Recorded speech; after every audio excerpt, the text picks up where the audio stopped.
کہہ دو کہ اللہ جسے چاہتا ہے گمراہ کرتا ہے اور جو اس کی طرف رجوع ہوتا ہے اس کو اپنی طرف کا رستہ دکھاتا ہے، یعنی ان کو جو ایمان لاتے اور جن کے دل اللہ کی یاد سے آرام پاتے ہیں ان کو۔ اور سن رکھو کہ اللہ کی یاد سے ہی دل آرام پاتے ہیں۔ جو لوگ ایمان لائے اور عمل نیک کیے ان کے لیے خوشحالی اور عمدہ ٹھکانہ ہے۔ اور اگر شیطان کی طرف سے تمہارے دل میں کسی طرح کا وسوسہ پیدا ہو تو اللہ سے پناہ مانگو، بے شک وہ سننے والا ہے، سب کچھ جاننے والا ہے۔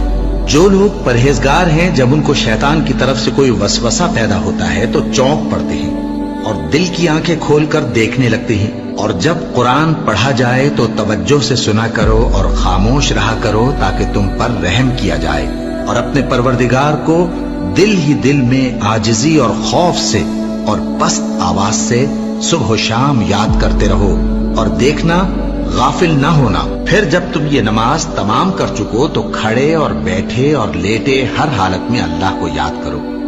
پھر جب تم مطمئن ہو جاؤ تو پورے آداب کے ساتھ نماز پڑھو۔ بے شک نماز کا مومنوں پر اوقات مقررہ میں ادا کرنا فرض ہے۔ مسلمانوں، نجات نہ تو تمہاری آرزوؤں پر ہے اور نہ اہل کتاب کی آرزوؤں پر۔ جو شخص برائی کرے گا اسے اسی طرح کا بدلہ دیا جائے گا، اور وہ اللہ کے سوا نہ کسی کو حمایتی پائے گا اور نہ مددگار۔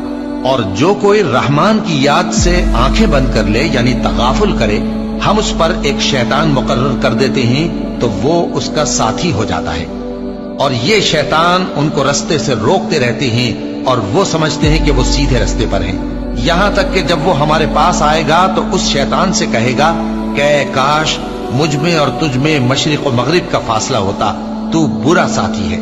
اے اہل ایمان، اللہ کا بہت بہت ذکر کیا کرو اور صبح و شام اس کی پاکی بیان کرتے رہو۔ وہی تو ہے جو تم پر رحمت بھیجتا ہے اور اس کے فرشتے بھی، تاکہ تم کو اندھیروں سے نکال کر روشنی کی طرف لے جائے۔ اور اللہ مومنوں پر مہربان ہے۔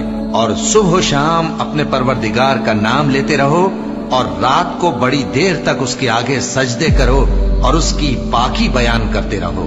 اے نبی، یہ کتاب جو تمہاری طرف وحی کی گئی ہے اس کو پڑھا کرو اور نماز کے پابند رہو۔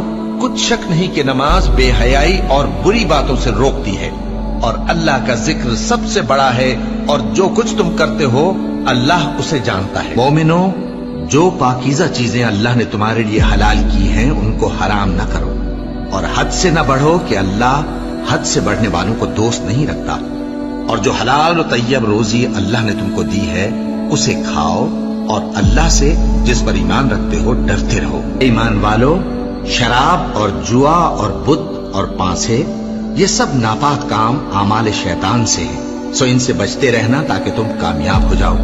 شیطان تو یہ چاہتا ہے کہ شراب اور جوئے کے سبب تمہارے آپس میں دشمنی اور رنجش ڈلوا دے اور تمہیں اللہ کی یاد سے اور نماز سے روک دے۔ تو کیا تم لوگ ان کاموں سے باز آؤ گے؟ جو شخص نیک اعمال کرے گا، مرد ہو یا عورت، اور وہ مومن بھی ہوگا، تو ہم اس کو دنیا میں پاک زندگی بسر کروائیں گے اور آخرت میں ان کے اعمال کا نہایت اچھا صلہ دیں گے۔ سو جب تم قرآن پڑھنے لگو تو شیطان مردود سے اللہ کی پناہ مانگ لیا کرو۔ حقیقت یہ ہے کہ جو مومن ہیں اور اپنے پروردگار پر بھروسہ رکھتے ہیں ان پر اس کا کچھ زور نہیں چلتا۔ اس کا زور انہی لوگوں پر چلتا ہے جو اس کو رفیق بناتے ہیں اور اس کے وسوسے کے سبب اللہ کے ساتھ شریک مقرر کرتے ہیں۔ سو تم مجھے یاد کیا کرو، میں تمہیں یاد کیا کروں گا، اور میرا احسان مانتے رہنا اور میری ناشکری نہ کرنا۔ اے ایمان والو، صبر اور نماز سے مدد لیا کرو، بے شک اللہ صبر کرنے والوں کے ساتھ ہے۔ اے اطمینان والی جان، اپنے پروردگار کی طرف لوٹ چل، تو اس سے راضی وہ تجھ سے راضی، سو تو میرے خاص بندوں میں شامل ہو جا اور میری بہشت میں داخل ہو جا۔